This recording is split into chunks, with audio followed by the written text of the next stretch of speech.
Wewa mukwano gwange gy'osinzidde njagala okubuuzaako webale nnyo webale ddala okuva nogoye enteekateeka zaffe ez'omuzinzi era ez'omuggundo okola kyamaanyi nnyo okuvaayo n'otugoberera ensonga ez'omuzinzi ziba ziyingiddewo yenze Ssemaganda Moses Hope ku Kampala Media TV ate atudde wano okusunsulira ensonga yonna gy'osinzidde mwana wa maama mwana wa taata Ronald Alimpa Lusuku lwa Seminti bassebo ne bannyabo ye yeefudde ensonga ate naffe tuvuddeyo obaolyawo twongere okukolera okufeffetta ku kiki obwetaaga obaolyawo okumanya yonna gy'osinzidde. Of course musajja mukulu ono afuuse ekintu ekirala newankubadde nga yakava mu kabenje mbagirawo naye nsobola okuvayo ne nkutegeeza nti ate obaolyawo ekintu we twogera ku kwekomako kikyaganye. Kakati tukoledde okufeffetta ne tukuleetera bwino ku musajja mukulu ono oyongere okutegeera olugendo lwe gyavudde amampaati gano agajjawa abaganda bagamba nti ageegoloza omukadde ng'anaawanvuwa oba olyawo tulabike nga tutereeza eggwanga n'okutereeza ensonga yonna gy'osinzidde. Mikono gyaffe abali munda mu ggwanga erya Uganda n'emitala w'amayanja nkugamba kola ekintu kimu subscribing nga sharing nga commenting genda ku mitimbagano gyonna www.kampalamediatv.com genda ku website yaffe otugoberere TikTok, Instagram, Facebook wonna tube nga tukusunsulira ensonga yonna gy'osinzidde mwana wa mama mwana wa taata katono nnyo nkugamba tukuleetera ensonga ne bwino w'Olusuku lwa Seminti.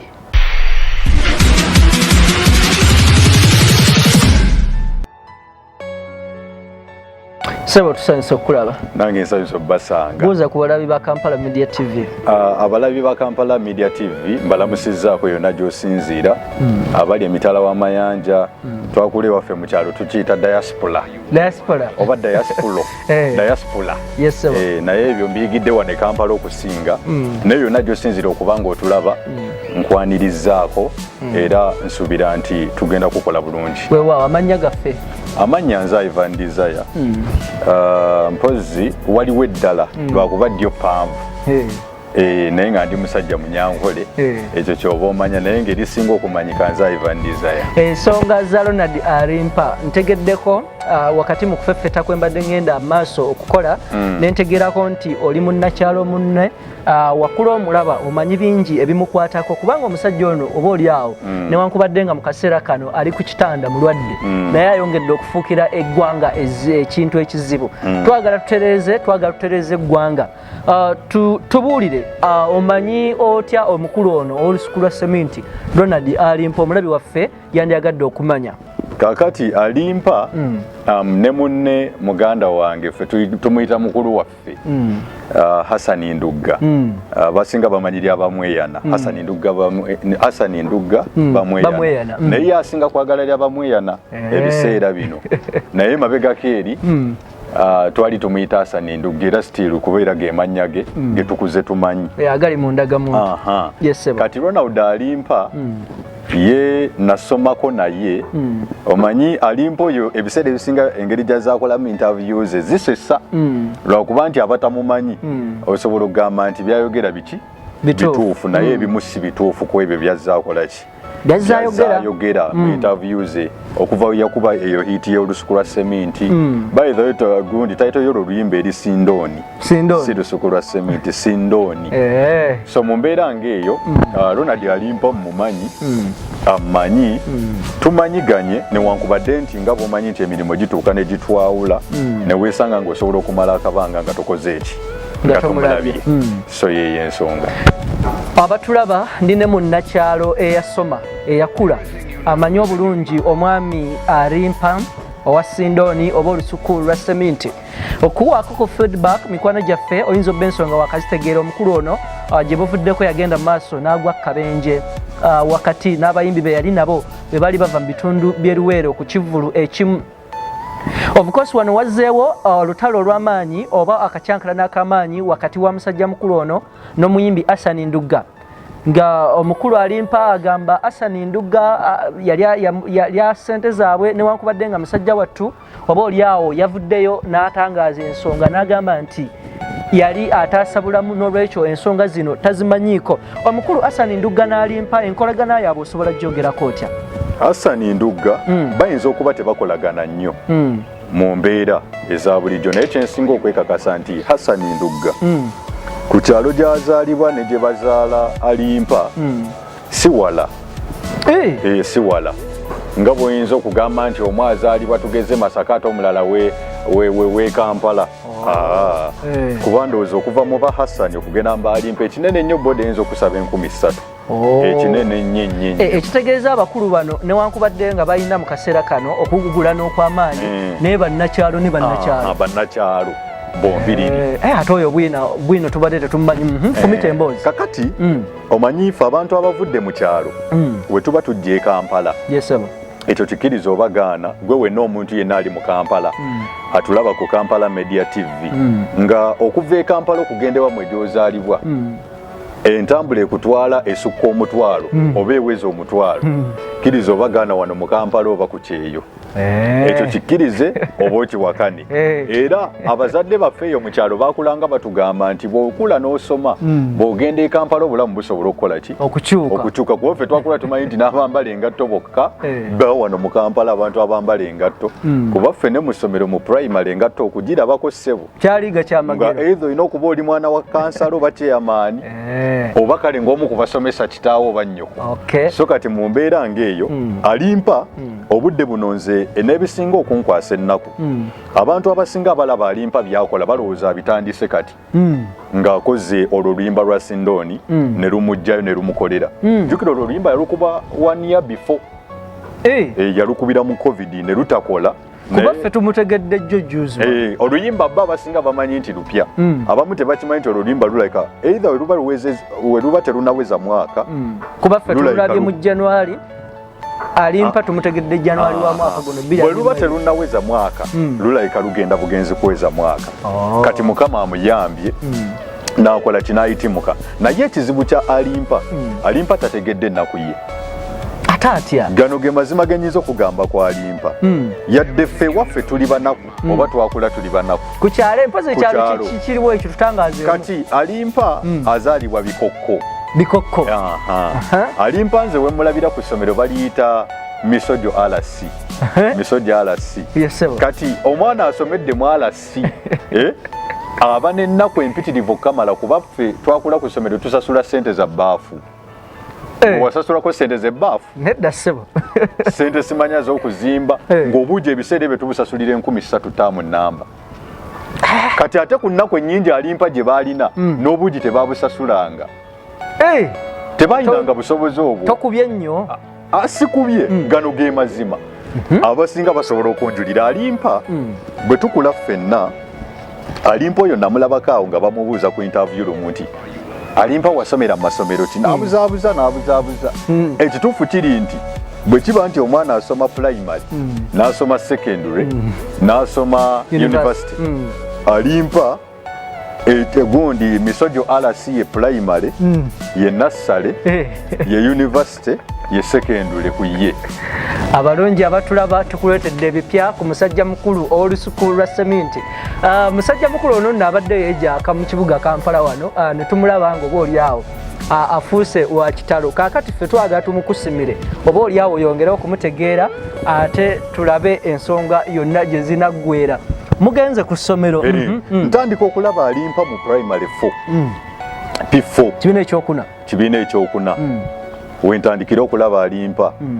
ku Misojo RC nga ffenna tuli bubi naye ng'ate ye atusingako okuba obubi kuba yajjanga ne ku ssomero ng'ali mu mpale z'ebituli nga zajjiddemu ku ssomero omanyi edda ng'Alimpa tulina n'akantu ke twamujereganga ndowooza abe waabwe batungisanga gomesi bino ebisigalira ne bamukoleramu empale ebyo obuntu obusigalira abekyalani bwe bawadiza abagomesi ezo ne bamukoleramu empale kati ate empale n'atuukanga erimu ebituli oba okitegeera asobola okuba nga alina empale ze nga 3 naye zaalinga zifaanagana kati kwe twazaawuliranga emu ng'erimu ebituli olaba wano eno emabega nga waliwo ekituli wano ku bisambi n'omanya nti kati eyo si ejyajiddemu eggulo naye Alimpa kuva dda talina mpisa kuva dda ye empisa zaagaana kuva buto we twamulabira Alimpa empisa talina kubanga Alimpa balina akabondo ng'era baagala nnyo ebintu by'okulwana kalimu baani awo kuba nzijukira waliwo omuvubuka nga bamuyita Muyanja ng'era batusingako ku Kiwago ne mu myaka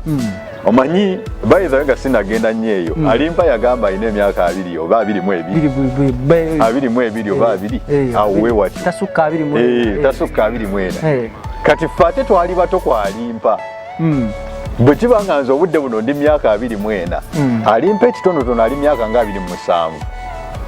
oba 26 tubadde tumanyi boyi waffe ekitone nnyo ku siini yakalabikako Alimpa okuba nti mumpi sigamba nti muto musajja mukulu nnyo atusingako okw'emyaka kubanga era ne mu Kiwago yalinga atusinga naye nga bw'oyinza okubanga omanyi nti omuntu ate ennaku eyinza okukaddiya ennyo kuba n'obudde buno Alimpa abadde atandise okunyiriramu naye ng'era ekiri tekiggwawo nti ennaku yakola ki yali nyingi so kakati balina akabondo ngaliwo omuvubuka bamuyita Muyanja oyo Muyanja nga bali basatu Alimpa Muyanja n'ekivubuka kyabwe bakiyitanga Muwonge Peter era ng'abo akagulupu kaabwe tokasongamu yadde olugalo tuli ku RC misojo RC ng'era wookoonera ku Alimpa bwoti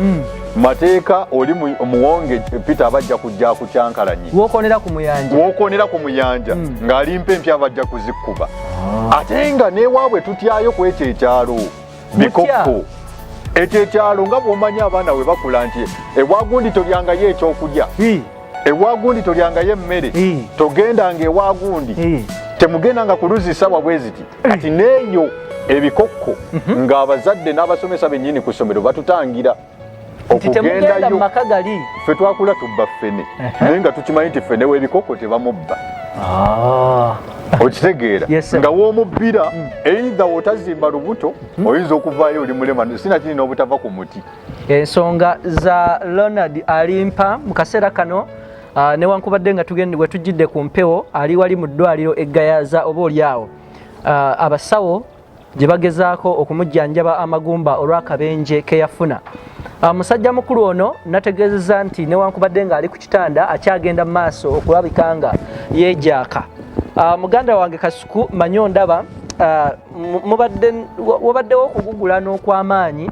ne musajja mukulu ono naye ndowooza obadde olumba omuntu gw'otamanyi kikyali kakati ffe twagadde twanguyize eggwanga n'okulitereeza okumanya musajja mukulu ono kyekitukolesezza okufeffetta kuno oba oliawo tweyongere okulabika nga tukutuusaako ensonga muli mu kiraasi Alimpa alina akabinja akazibu olwo akomye mu kibiina ki Alimpa kyenzijukira yava mu ssomero nga wa P5 graduate P5 graduate naawe munno tomulinnyirira alabika bwe ba university yafuna first class tomulinnyirira nnyo mu P5 sirinyirire ne bw'omunoonya naye mwennyini asobola okyeggambira oba kale ayinza okutya okugamba naye ojja omukozeseeyo interview ne bweba ya ddakiika 3 nga ya luzungu naye kale oluzungu kuba bangi abasomye abatamanyi luzungu naye omugambe kuba omuntu asomyeko n'atuuka kale tugeze mu siniya kale nga 2 oba siniya 12 aba akyasobola owandiika ebbaluwa esaba omulimu omugamba Alimpa naye ddala abasajja bano bye boogera bituufu osobola okuwandiika ebbaluwa esaba omulimu omukulu ono tumulaba n'Enkima era okusinziira ku kufeffeta kuteyongedde okukola research alaga nti Enkima erabika yavuddeko obuzibu yagenda n'Enkima ku bizinga era ebimu ku byanyigira omukulu Hassan nduga okumulyako ssente ze oba oliawo nakuleka Nkima ye wakati gye bafunira akabenje Enkima eno tutangaaze kuva dda musajja wa Nkima baamuzaala naye ng'agikkiririzaamu nnyo ki nkolagana kyeri wakati wa olusuku lwa seminti n'Enkima bakamulegeya baba tebaddira Nkima kamulegeya mu Buganda simanyi nnyo byakika ne basali baba beddira Nkima ne bakamulegeya Alimpa kyensinga okumwekakasaako nti Nkima ye abadde atambula naye ebiseera ebiwera naye nga bw'omanyi nti abantu Alimpa alabika we yajja mu Kampala ate we yakuba tyuni eyo n'ekwata n'afunamu amalala waliwo abantu be tulaba ne muno mu kibuga ng'atambula n'embwa oba okitegeera kapa ebintu ebifaananako bwe bityo naye ate Alimpa ye yakola ekyenjawulo n'atambula n'Nkima kale embwa ye etegeerekeka kuba embwa ogamba nti for security purpose solo kyange kinkuuma naye ate Nkima sirabangako Nkima ng'ekuuma wantu ebbanga lyemmaze ku nsi so olowooza ku kyalo kiri kye waŋŋambye ebikokko kyali kyalo kizibu nnyo olowooza si be baasindika omwana wattu ne bamuwa Enkima eno nnyinza obutaba na bukakafu naye kyenkukakasa kiri kimu nti ebikokko kyalo kizibu nnyo ebikokko ffe we twakuliranga ne we bagamba nga waalingayo omusajja ebiseera ebyo ffennyaffe yatunyumizanga n'atugamba nti ebikokko eyo waliwo omusajja asobola okuwa ennaku n'agamba nti gwe owa Kampala Media TV nkuwadde ennaku 3 ojja kuba ofudde amazima gennyini ne bakubika mu nnaku 3 kati ekyo kyalingawo ebikokko kati n'ekyenkima okusinziira ku stories eziva ku bizinga kisoboka okuba ng'enkima yavaako obuzibu nga kituufu ng'Alimpa abadde agyeyambisa mu bintu ebimu oba ebirala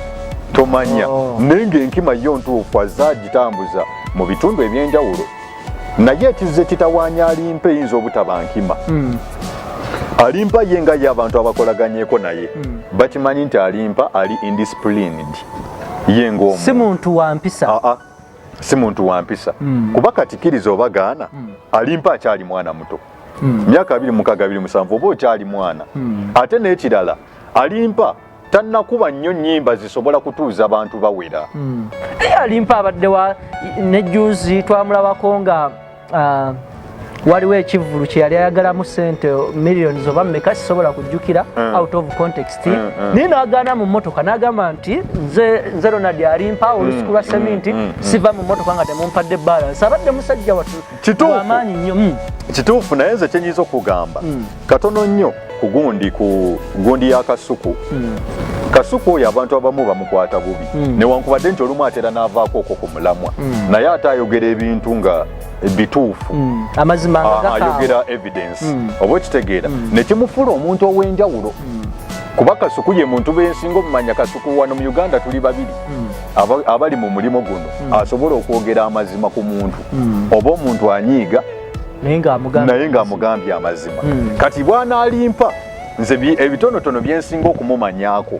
ate ng'erudda abantu abamu tebabimanyi ekisooka nkibuulira muntu andaba ku Kampala Media TV omuntu ataasoma gwe wali badde omusuubira kwogera ki ku incident ng'eyo yatuukawo omuntu eyakula nga munaku omanyi bw'okula ng'oli munaku batono nnyo abakula nga balina omutima omugagga bw'oba okuze ng'oli munaku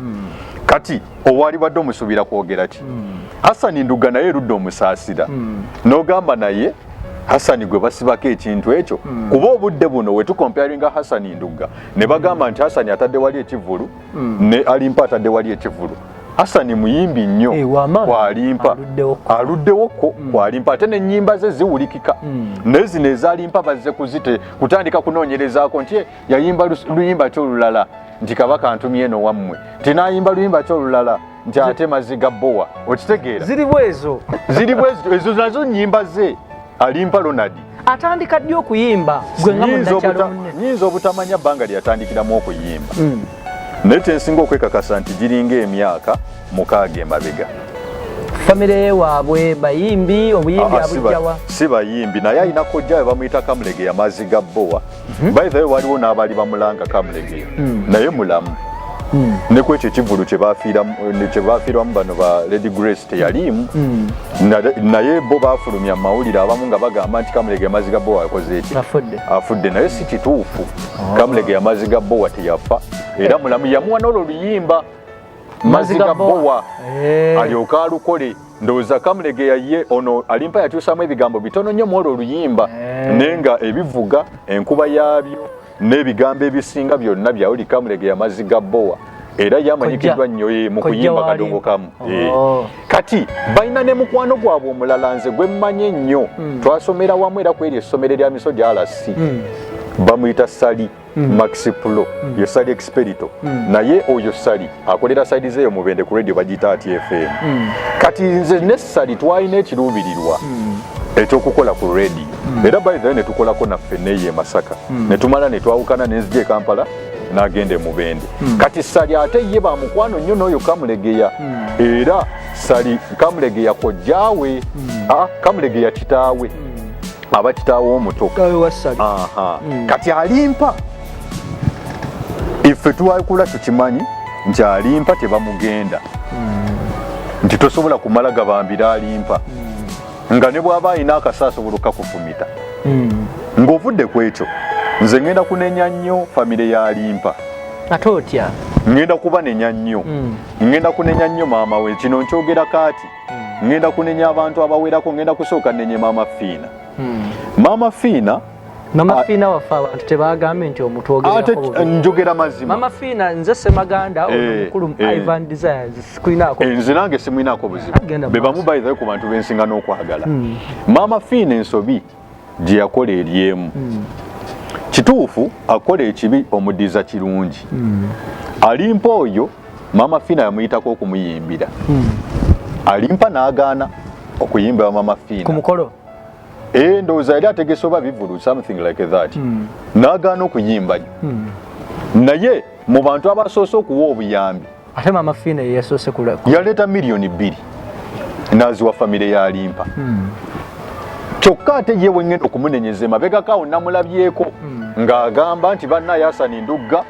sonyiwa Alimpa Maama Fiina si ye yasobya Hassan Nduga Alimpa mulamu oba kitegeera yalina okwetondera Hassan Nduga ku ebyo ebyakola ki ebyakolewa kino nkyogera mazima Alimpa bw'aba teyeetondedde Hassan Nduga ng'akyali mu ddwaliro nga n'obudde buno akyalina amaanyi agasobola okwogera ebiddako biyinza obutaba birungi ensonga bwe zityo bwe tuzitambuza buli kaseera nno lweyongera okulanda oba oli awo ebipya ne bizuuka kaakati ebipya ku musajja mukulu ono Bibino bijja Hassan Nduga Ronald Alimpa bannakyalo ne bannakyalo oli yayamba mu nnakyalo oba oli awo aleme kufa bambi abalala omukyala Lady Grace twamuziika ekyampisi mu mukono w'omula Mirembe Mukwano n'omukulu omulala eyafa amannya sigayina wano naye kibi nnyo kibi ddala ndowooza kaakati omuntu kyetaaga nnyo n'omanya gy'ovudde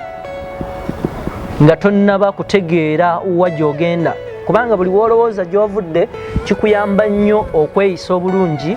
nawa gy'ogenda mu kaseera kano waba olaba mukulu Alimpa we twogera ku music industry nga gwe omuntu ali mu media ate nga gwe omuntu eyetegereza ensonga nga ate gwe omuntu amanyi omuntu gw'oyogerako kakati nga bwe mbadde nkugambye nti Alimpa obudde buno alina okwetondera Hassan Nduga ate nga kyekituufu kubanga abazungu balina akagera akagamba nti charity begins at home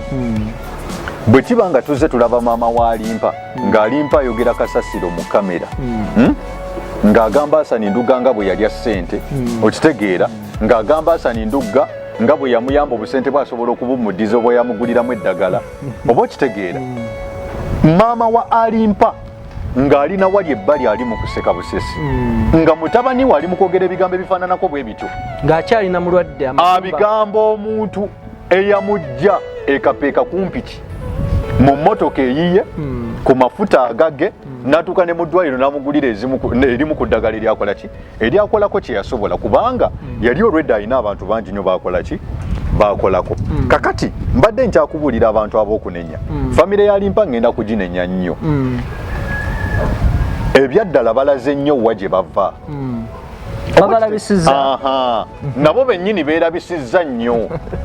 ennaku yaabwe ate bagitukubye nnyo oba okitegeera kuba kakati nze nali badde wandowooza nti mu kaseera ako maama wa Alimpa yalisoose kwebaza Hassan Nduga n'amugamba Hassan newankubadde ebyo byonna byogereddwa naye wayamba omutabani naye wayamba weebale ebyaddala kyekyali badde kigambibwa nti kati Hassan bannaye wukola ki weebale Hassan ne bw'abanga yalya $1,000,000 tugeze Alimpa ze yajja ku kizinga nga bwe bakibogera tugeza bugeza nga bwe bagamba nti yakola ki yafuna ssente kubanga ab'enganda nabo baalaga nti baagala nnyo ssente okusinga ate Alimpa kubanga era basooka kubuuza nti naye abaffe gye baafunira akabenje eyabajja mu mmotoka tewaaliwo okokka ssente ndowooza olaba ennaku gye baalaga kino kiddayo eri nti Alimpa naye mwennyini tamanyi nnaku ye oba okitegeera famire ya Alimpa ngenda kuginenya nnyo naddala okutandikira ddala ku maama kino sikyogera mu bubi naye ate bwe kibanga ye neeyisa Alimpa gye mulese yeeyiseemu muteekewo abiri wayinza n'obutaweza myezi 2 ng'akyali ku top ng'avuddeyo omanye eno Uganda abantu bakyawa mangu baagala nnyo naye era bakyawa maki mangu Alimpa tuyinza okumulaba nga tazzeemu yadde okulabikako mu kamera bayimbi bangi kati nga nvudde ku kunenya ate maama wa Alimpa ngenda kunejera maneja wa Alimpa ekisooka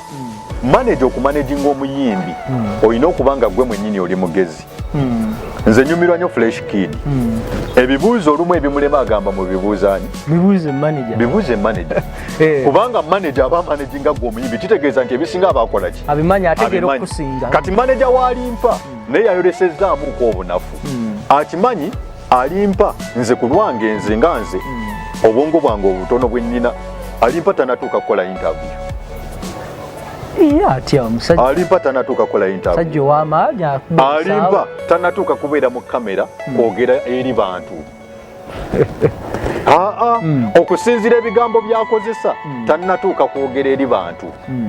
ekisooka kya byonna Alimpa tosobola kwetika musajja nga Kasuku Alimpa weetaaga Kasuku si leero si nkya si luli naye omwetaaga ate nnyo ate Kasuku teyeetaaga Alimpa Kasuku ayinza n'okuba nga tamanya Alimpa okitegeera naye Alimpa yeetaaga Kasuku oba okitegeera so kati Alimpa bw'abanga ate tasobola kulaba nti yeetaaga ani Kasuku obudde buno ng'ekiseera kijja kutuuka anoonye Kasuku Kasuku amugambe tusooke tudde mu kamera otegeeza abantu nga bwe siri musiru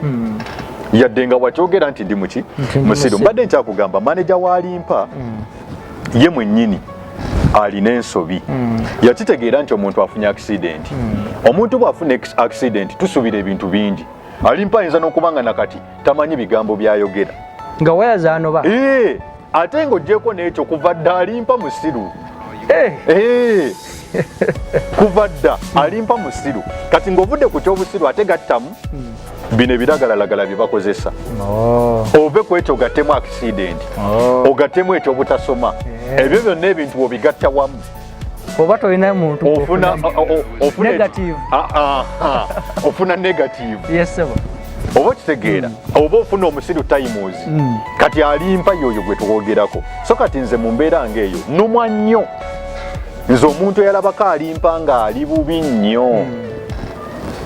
bubi nnyo Alimpa ku kyalo kyabwe ebikokko Alimpa nga talina magezi ga mu kibiina newankubadde naffe tetwali bagezi nnyo Alimpa nga munaku nnyo tasobola yadde okusasula sente z'obuugi ku ssomero yadde sente z'endobolo nga tasobola zisasula obudde buno Mukama akuyambi akutaddeko mu kamera okubyeyo oluyimba olusobola oba oliawo buli mwezi okuwayo $5,000,000 oba okitegeera famire yo naye erabireko egambe nti owaayi yadde kino kati kigenze kikola ki kigenze kitereera naye ate naye bafamire ye bennyini tebasobodde kumanya nti ate obudde buno Alimpa abadde agenda bayamba nnyo nabo bafuuse kitundutundu mu kumusuula era nze nkiwa kino nkyogedde ndi wano mu kamera ku Kampala Media TV nti okugwa kwa Alimpa famire ye yemusudde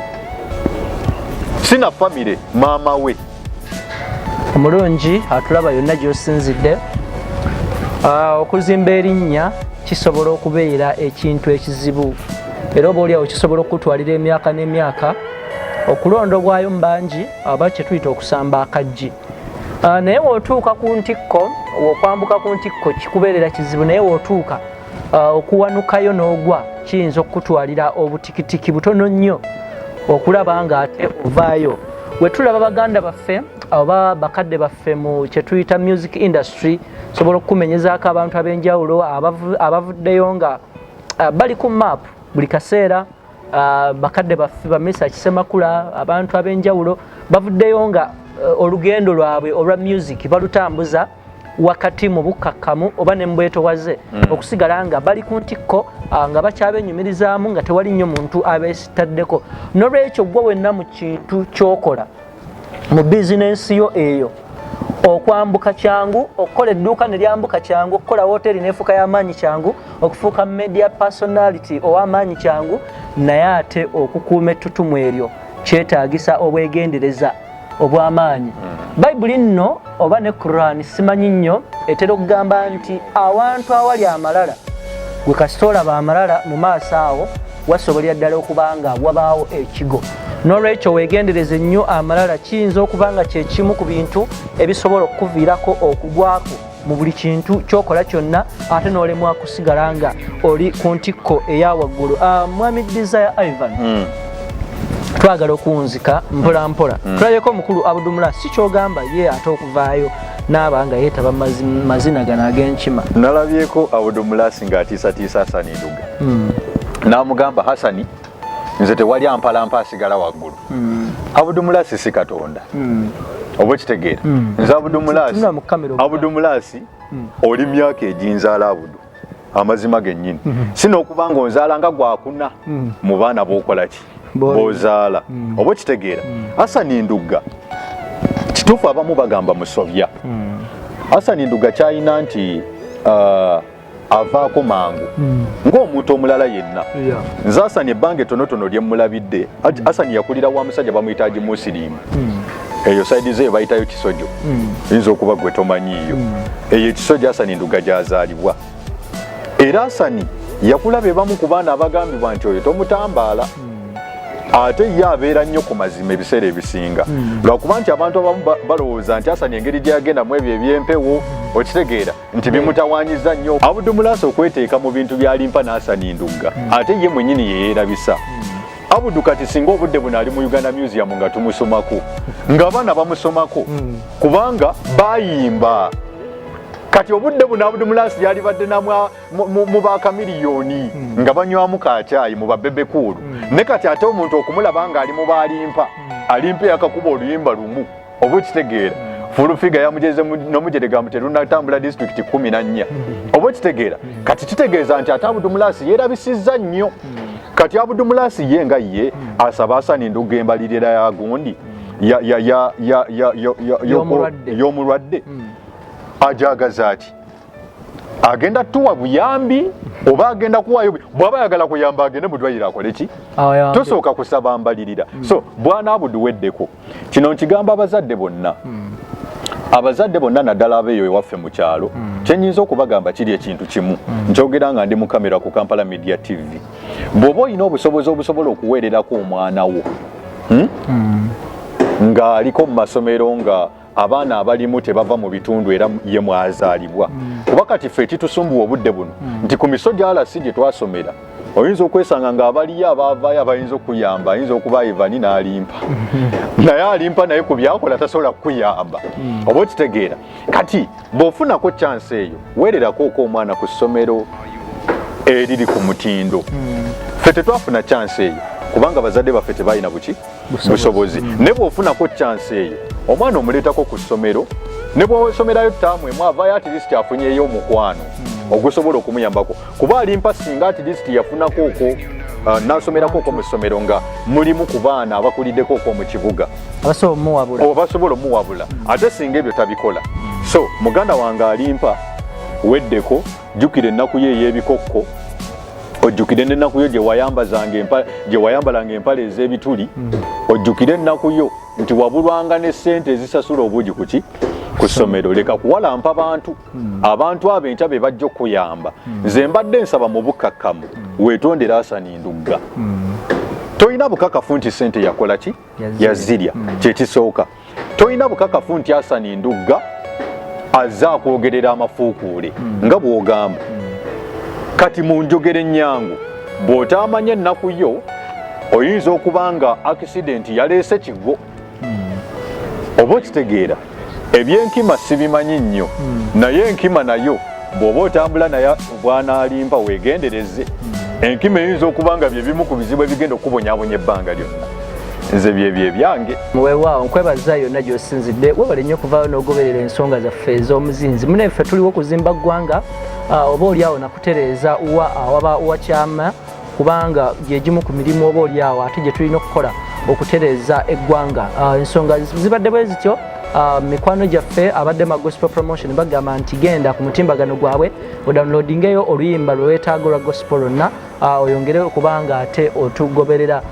abadde ma media alina emikolo oyagala kukolera video oyagala ba MC oyagala ebintu ebyenjawulo tugamba nti ate labikanga oba oliawo obanoonyaako basobolere ddala okukolera omukolo gwo gubeere gw'amaanyi nnyo nnyini ddala. Kampala Media TV twekwate tukuweereze mu mpeereza esinga okubanga ya mutindo nnyo nnyini ddala. Nkoze ne munnange Augustine Mayombe abadde ku kamera ate omukulu Deus Sekanjako gwe twakazaako era Deus Soft n'abeera wali ku mapeesa okukakasanga ebintu byonna ebifuluma ku mpewo ate birungi nnyo nnyini ddala. Tukwebaza okutugoberera tugamba nti tukyakukolera okufeffetta okw'omuzinzi yonna gy'osinzidde mwana wa maama mwana wa taata yenze Ssemaganda Moses Hope ku lwa Kampala Media TV.